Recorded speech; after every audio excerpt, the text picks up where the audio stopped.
What About That is a Podcast Queens production, sponsored by Archetype Footwear.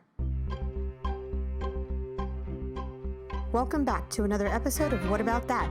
My name is Jen, and this is a podcast where I talk about socially relevant television and speak with thought leaders who want greater visibility and representation in film, television, and digital publication for women, LGBTQIA, and their allies.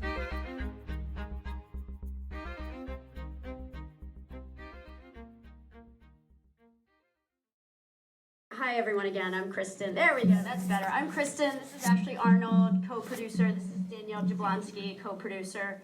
What I thought we would do is give some fun facts, some fun behind scenes-y kinds of things, and then if you have any questions, we're happy to take them. Does that sound boring? Does that sound interesting? Yes, thumbs up. Okay, cool. Thank you. I do enjoy give me a thumbs up, give me a clap, give me a whoop, something like that.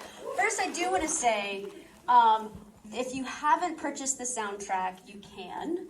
Season of Love soundtrack is available on, it's not streaming, because streaming is really shitty to artists, and we want to make sure Dom and Bonnie and Sammy and all of our amazing artists get paid appropriately. But you can Google Play, Amazon, iTunes, and CD Baby. If you go to our website, seasonoflove.com, that has all the things that you might possibly want to know about the movie with behind the scenes photos and things like that. So I was trying to think of some fun facts as I was watching the movie to kind of give. And one of the ones that I thought was kind of interesting, I felt like I just heard from the audience that you maybe kind of like the Iris and Mardou storyline a little bit. Yes. So what I always find fascinating is the very first scene they shot, the very first scene out of the gate, the one that they had was that ending scene when Theo comes. When Iris has to be super sad that Mardou is going to go and she does the no. It's a very intense scene. It's a very intense scene. That's the first one we made them do. That was the first day on set for everybody, so everybody was just beating. That's right. That was the first day on set for everyone. So, yeah, but I just in watching it, I'm always, because she's so good. You just really feel Iris's pain at Mardou leaving, and I'm like, God. The other one I thought might be interesting, Charlie was the first person that we cast. He's so fun, isn't he? He's so fantastic. So we really wanted to make sure that that particular actor also knew ASL. We obviously cannot ask orientation for people when they come on board, but we did find out that Matthew is gay in real life, which was also a bonus since Charlie is also gay. But he came in to read for us during when we were cutting the script and making everything perfect. So technically he was the first person that we cast, that we read, that we saw, and I just think he's so great, and he just nails that role. Yeah, he's a really sweet guy too. Yeah, where's other fun facts? The next one Fun was fact, Iris. that Jeep that Mardou drives a lot, Oh yeah. I accidentally backed it into a wall on set. So you never see the back of the car because it's totally ruined. We only shot the front of it. Reese is fixed, it's okay. Best car ever. But yeah, drove it into a wall. Yeah, that's right. A lot of cars got driven into that garage, on the way in and out. I think we lost 3 mirrors. We had a very tight squeeze for some parking in downtown. I'm trying to think of other character fun facts. Lou and Kenna, how cute are they? They're so adorable. They actually, so just to kind of give you a little bit of background as far as what we did for having, this is the first time we'd ever worked with an actress who is deaf. And so Sandra May Frank, who's amazing, she plays Kenna, is deaf. So we made sure we needed to have an interpreter on set. So she always had an interpreter. We also had an ASL consultant.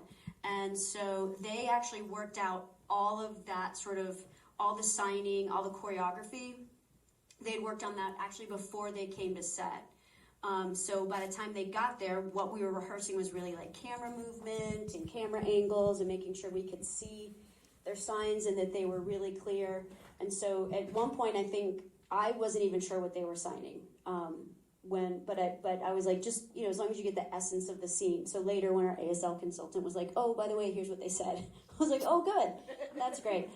So yeah, 2 of those scenes, I was I think this is great. They had really good suggestions for changing out when the script had something that we thought was funny, but it didn't translate at all in ASL, so they would come in and come up with something hilarious instead.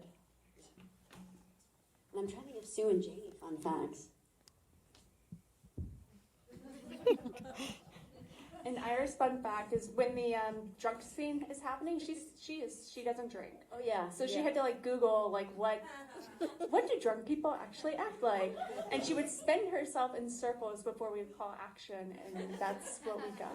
Yeah. So she was actually, when she first came out and she was like, "Cheers!"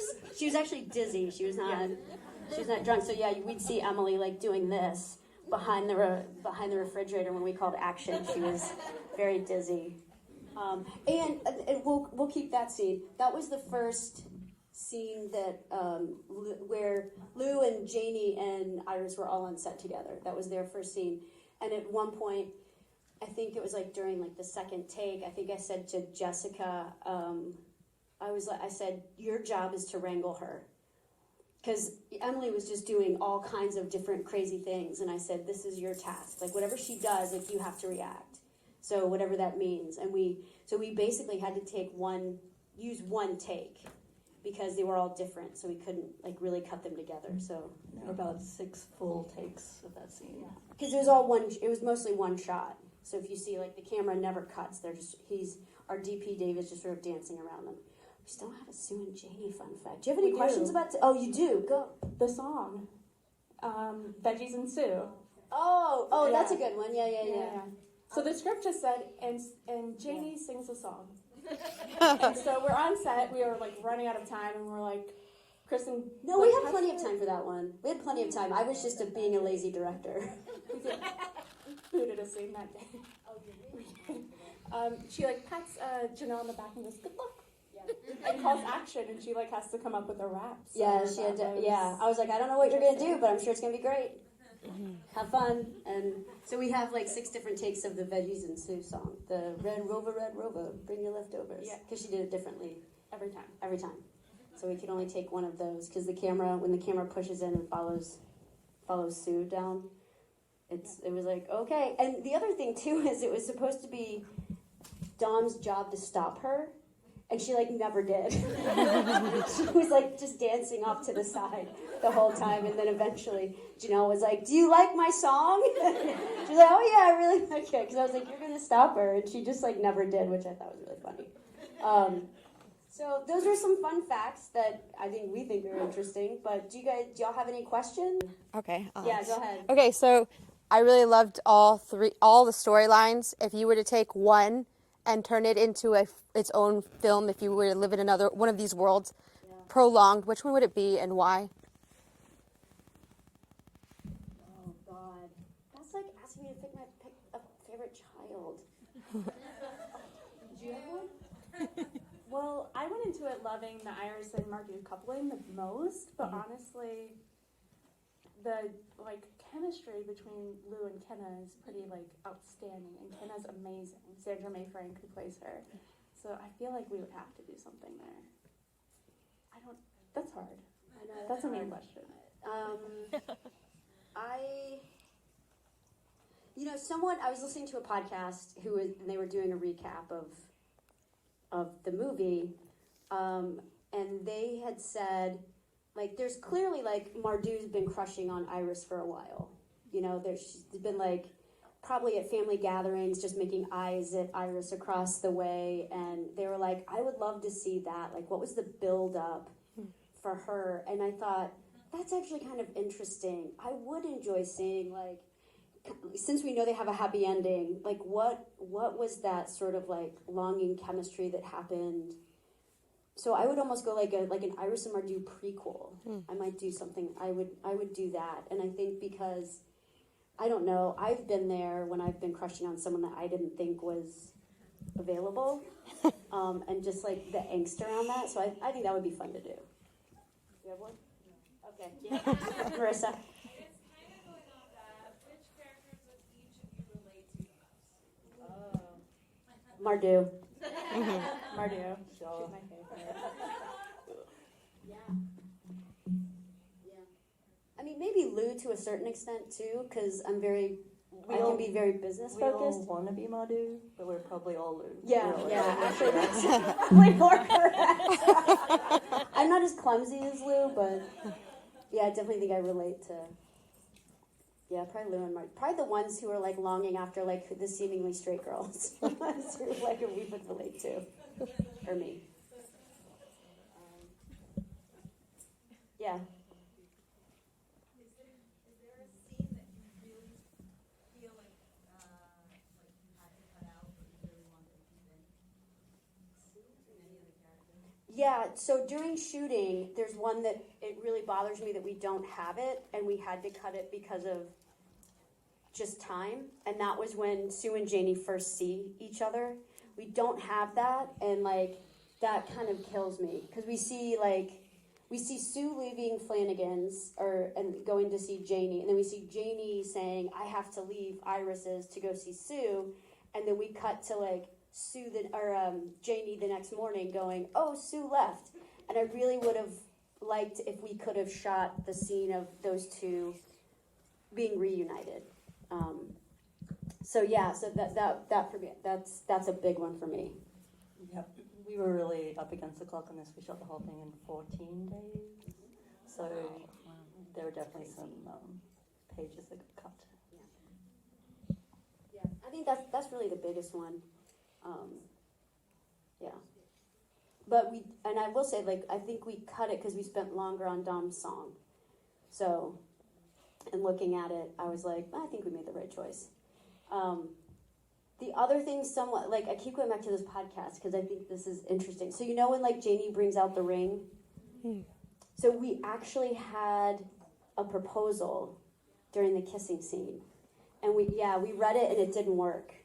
I was like, no, this just doesn't, like, after all that angst and that betrayal, to have, like, Janey get down on one knee, like, we read through it and we were like, it's just, no, too soon. Like, they need to heal a little bit more, and they need to, so if you talk to the people on the podcast, let them know we did have that, but we ended up changing it to the sort of pseudo Buffy scene that we maybe borrowed from, if anyone noticed.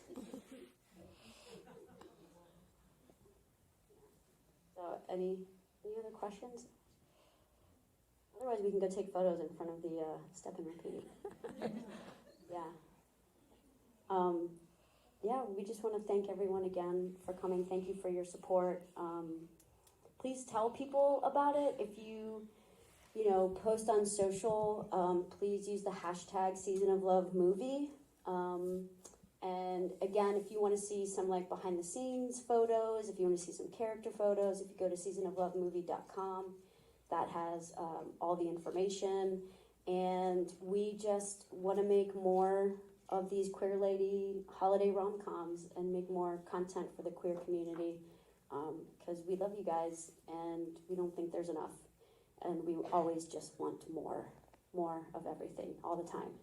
So thanks again for coming. Have a great night. Please be safe getting back home. Stay warm.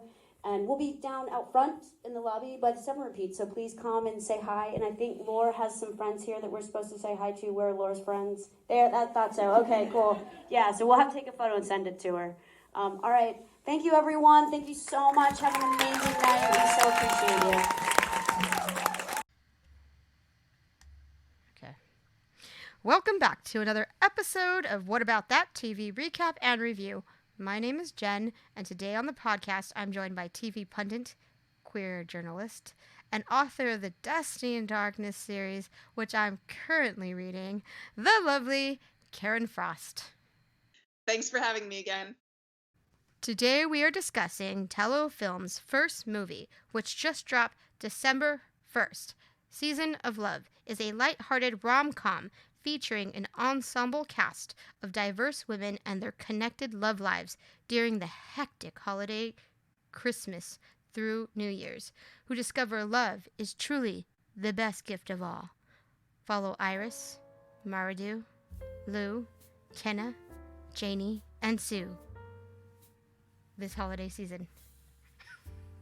The film stars, in order of the couples, Mardou, who's played by Laura Allen, Iris, who's played by Emily Goss. Everyone will remember her from the movie Snapshots. Lou, who's played by Emily Clark, Kenna, who's played by Sandra Mae Frank, Janey, who's played by Janelle Marie, and of course, everyone's favorite Dominique Provost-Chalkley from Winona Earp plays Sue.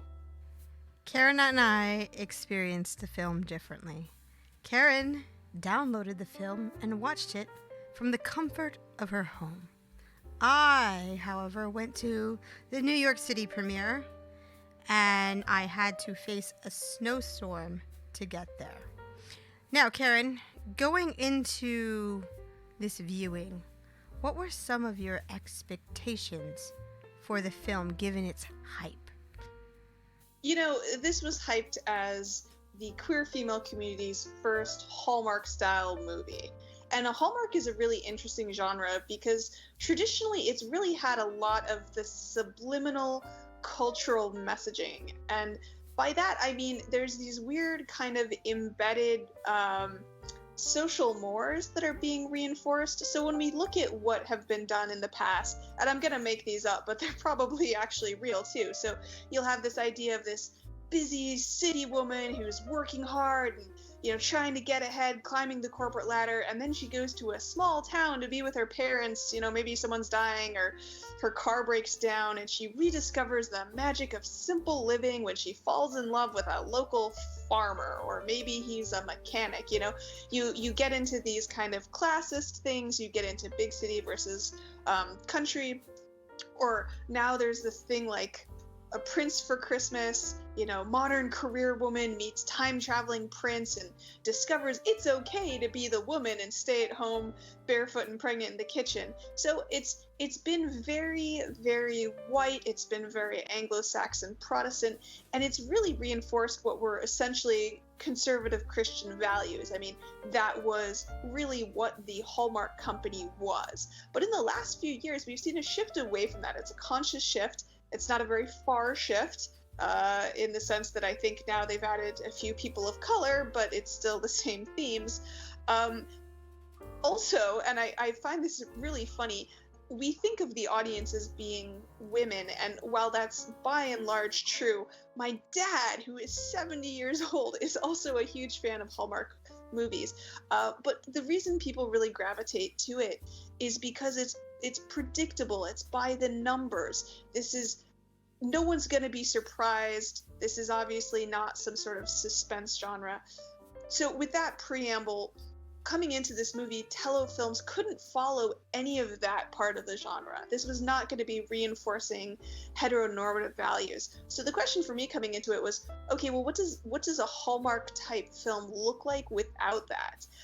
So I thought that probably the primary thing we would see is the other real Hallmark, no pun intended, or allusion to the genre or the company, but Hallmark of the genre, which is really just plainly put, this is just, again, a very by the numbers, vanilla story about people falling in love. Everyone feels good watching it. You've got two strangers, they're mostly strangers, they meet, they fall in love, boom, movie ends. Given the characters, we've set the scene. There were 3 couples in this movie. The couples were Lou and Kenna, Mardou and Iris, and Janey and Sue. Karen Frost. Who is your favorite couple?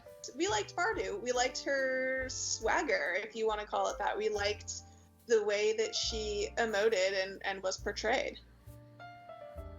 Yeah, I really liked Mardou. I think she would be probably my MVP for the whole movie. And I have to say that the way this couple was introduced was very striking, and I really loved the drama.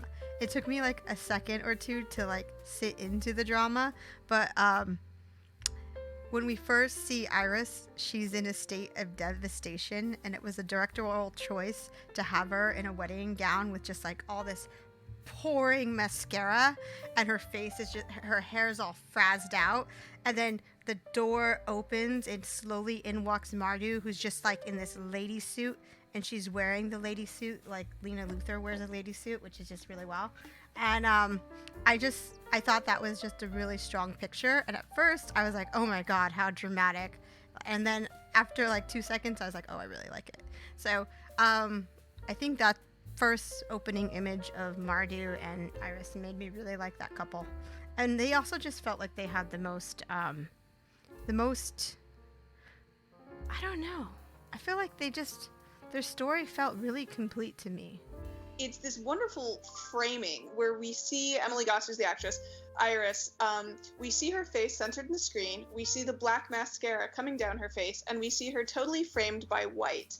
And then, of course, she's got her yellow hair. And it's wonderful. It fills the whole frame, and it really does a great job. I think if I had to choose one scene from that movie that I thought, wow, that's really cool, that's what you'd want on like a movie poster or something, absolutely it's that shot. That was the money shot right there. That reminded me of the shot from Melancholia with Kirsten Dunst. If you remember that movie, it has Kirsten Dunst. It's all green background, and then she's just there, full face, wrecked. That shot brought me back to that movie, and I was like, oh, really cool. I felt like that scene, just the screenwriter in me, they had, Mardou open the door and just stand and pause. And for a second, I thought, I was confused in the first seconds of that scene. I thought Mardou was telling her she didn't want to get married. Because right after that, Candace calls, and I'm like, is Mardou running away with Candace? Like, it didn't connect to me, because Mardou was dressed like a groom, essentially, or a best man, best woman. So I thought Mardou was the groom, and I was a little confused, and it took me, maybe longer than I like to get with the program and realize that Mardou was not, in fact, engaged. And that was because that scene had no dialogue, and they chose to put no dialogue and just have her stare straight at her. And usually that's a powerful choice, but I did get confused, and I do wish they had put some language right there, so throwing that in there. I don't know if you had that problem. You mentioned that you loved Mardou's energy, and Laura Allen, I have not seen her in other things, but I, like you, felt that she really did a great job. I mean, everyone did a great job, but in terms of who I actually felt was wow, yeah, I really felt like she kind of embodied what we think of when we think of the on-screen queer woman. I was like, wow, I'm really impressed. Not having seen this actress before, I don't know what her background is, but I think she really sold that character, and I was really happy to see that. And I have to say, I absolutely have to say this, I really like IMDb, and I like reading about people, and her IMDb bio is awesome.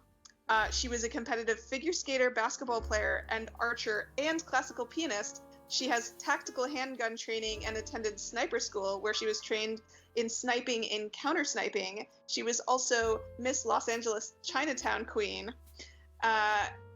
And she, it looks like, started law school. So there are very cool people out there, and I feel like we need to recognize the coolness of people, and other actresses should really update their IMDb bio so that stalkers like me can read them and find them interesting. Do you know how to snipe K Frost? I figure that's a skill you have. No, but you know what's really interesting? The longest recorded snipe now was in Iraq, and it was a distance of over a mile, which just absolutely blows my mind. Oh my god. I think it was an American that did the sniping. I want to say he was a Marine sniper, but that's just crazy. Like, how do you shoot a bullet a mile? I don't know. Thank you for reading about Mardou. I think actually you're right. I could use a web series that's just Mardou and Iris and Lou and Kenna and friends just hanging out at their house. Like, give me a shortened version of that condensed web series. Just throwing it at you. Because I found these characters to be... That was one thing I left this whole film experience just being so surprised at how much story was attached to these characters in such a small amount of time, and how invested I felt in them. So, you're really right. We need more Mardou in this world. My favorite line of the movie, she caroled you. Oh, I love that line. I almost immediately got on Twitter just to tweet that. But okay. Was there a moment that took you by surprise? Absolutely. There were two, actually. The first was and this is a point of view thing, Lou sees Kenna, and all of a sudden we slip into an 80s like music video. It was the hair, the wind, the filter on the camera, and I was watching it and I just thought, is this the thing that happens in Hallmark movies? Is this happening? And my girlfriend felt the same way, and it happened once, and then it happened a second time, and it was like, oh, okay, it's like a theme. It's how Lou sees Kenna. And the second time it happened, my girlfriend was like, oh, this is an allusion to Flashdance. But that was super surprising because I've never really seen a movie do that. And then the other one that really surprised both of us, and I think I might have squeaked aloud, was when Iris says, oh, didn't you know? I'm bisexual. And it was kind of like, this seems a bit of a weird part of the movie to put this in. Frankly, it's like they wanted to shoehorn in the word bisexual, but it actually would have made all of that storyline run a bit more smoothly if they'd introduced it in the beginning, because we went from assuming this was a storyline about a straight woman falling in love with a queer woman to, oh, well, she was queer all along, so it made it, a lot more... There would have been less cognitive dissonance for Iris in coming to terms with that. So those were my two moments. How about you? I think those were great moments. I'm really glad you talked about them, because it slipped my mind, but now that you're talking about them now, I completely agree with you. I think for me, what took me by surprise was Mardou's and Iris's first kiss, which happens towards the end of the movie. I just thought Mardou is dripping with chemistry. That woman who plays her is a fucking great actress, because she just had the best chemistry with Iris. She also had chemistry with Candace. I also was kind of shipping her halfway through the movie with I think Lou, or I don't know, but this person just has that natural charisma, and so I felt like the kiss came out of nowhere, but I was totally rooting for it, and I was happy it happened, and it just worked. And usually if a kiss comes out of nowhere, I'm like, nah, but this couple had the chemistry to make it work. Mardou under the mistletoe was one of the best moments in the theater. Everyone just freaking laughed because they knew exactly what it was. They're like, this is our Hallmark, this is our Lifetime channel moment. And the way it was shot, where the camera dips up and down and you see the mistletoe and it's revealed and they both just slowly look up at it. Oh my God. It was so funny / everyone was like, that's what they were there for. So I think that was a highlight for my viewing experience. If you could pitch a sequel, what would that look like? I think it would have to have all new characters, right? I mean, the idea of the Hallmark movie is strangers meet, fall in love, live happily ever after. These guys found love, yes. So that's the end of their story. So originally Hallmark followed one female, and it was just her story of finding love with a dude. And then it kind of branched into, as a genre, okay, well, now we have 3 stories. I would like the sequel to go back to that traditional, where it's just one point of view, we're following one person. And I talked in the beginning about the genre and how it tends to have these embedded themes, these moralistic, if you will, themes. So I would love us to, in essence, appropriate that trope. And have something where it's New York lawyer gets sentenced to probation in a soup kitchen after she hits a fire hydrant while texting and driving. And then, she learns it's better to give than receive as she falls in love with a woman who volunteers at the kitchen over the holidays. And it lasts from they first meet at Thanksgiving and then they finally kiss at New Year's. That's what my sequel would look like. And you know who could write it? Melissa Braden, because that sounds like a Melissa Braden book right there. It's all Melissa Braden books right there. Okay, sorry, I was like, that sounds exactly like. Okay, I think that I'd like to see where Janey and Sue are a year from where we left off, because they're the only ones who didn't finish with a happy ending. But now that I'm thinking about it, I want to see where all the characters are a year later. Maybe it's Mardou and Iris's big wedding. Oh my God, Lifetime channel wedding. Lou and Kenna are there keeping crazy Iris from overly planning the thing and overly planning it big on Christmas. And Janey and Sue are brought together after being separated for a year. Boom. Do you think Tello achieved what they set out to do in making this movie? I think absolutely tello achieved what it set out to do. It's my understanding the idea was just, let's make our own Hallmark style movie. Mission achieved. I would also say that actually that could have been predicted. The success could have predicted, in the sense that romance is so marketable. When we look in the literary industry, for example, romance books, they're the best sellers, both in terms of numbers of books sold and revenue from it. I mean, people love. People love romance. So when it came to this idea of the Hallmark style movie, Kristen Baker, the director and producer, and Ashley and Danielle, who are Dash Productions, who are also involved, like, they went to ClexaCon. They heard Dana Piccoli doing her Hallmark style movies, which she has Elise Bauman and Natasha Negavanlis from Carmilla reenact. People have loved it at ClexaCon, and Kristen said if they love it at ClexaCon, they'll love it in real life. So she saw that market gap and she went for it. So if the goal was to produce a Hallmark style movie that offered three different romances, 6 actresses, that you're upping the chance that people are going to love at least one of the couples. I agree with you entirely. I think where tello really set out with succeeded, and where they've been really successful, is, if any indicator, is my Twitter feed has just been full of Seasons of Love marketing. I mean, and not just that, just people tweeting about it. I think what they really did well was tap into the community. And something we're always talking about off the cast is just how you tap into a community and get people excited for your engine, for your story. And I think tello did just that. And I think anything they make moving on out is going to be, moving forward, is going to build on this success into more success. So I think this is really big for them. And I think that you're right. They A+ for, in spite of any criticism, A+. To get content, to get queer content, we have to pay for that content. There were 586 backers on Indiegogo. They raised a total of a little over $61,000. When you do the math, that comes to just over about $100 a backer. If you're reading fan fiction for free, it costs time. If you're watching someone's web series, it costs money.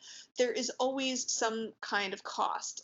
A lot of stuff that we see visually has money. So if there's not money, it's not getting made. So I encourage listeners to think about, even if it's $5, even if it's $2, donate to the causes that matter to you. Because just because it's produced tomorrow or it's produced a year from now and you benefit from it doesn't mean it will always be there.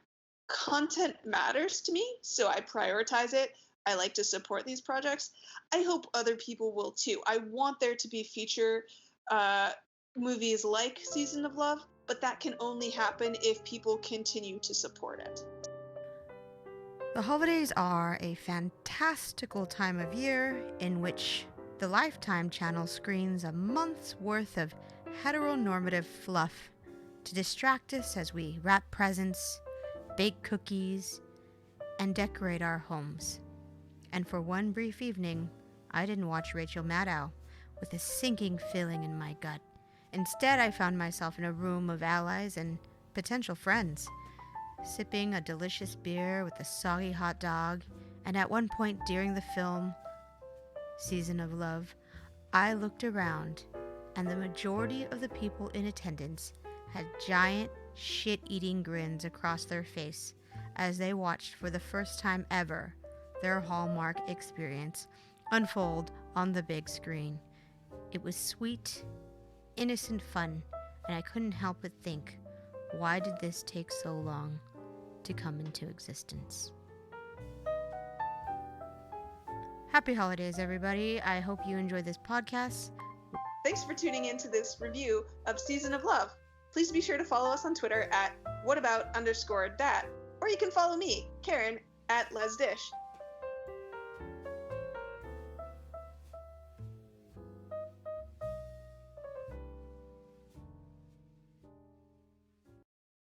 The point of view should have been Sue, and it should have been Sue proposing to Janey. That would have linked it all together. And she could have had anxiety about singing, but she wants to sing her proposal. Oh, Oh, I got it. Her song is her proposal song. You did this thing that was a breach of trust, but you know what? I love you and I want to be with you. Ring! Yes.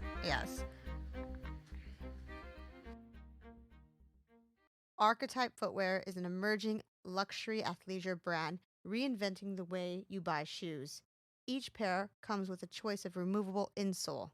Archetype Footwear. Why sacrifice comfort for style? Choose your shoe, choose your insole, soft or solid. Choose your archetype.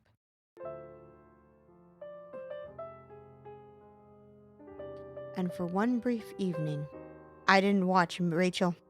Fucking shit.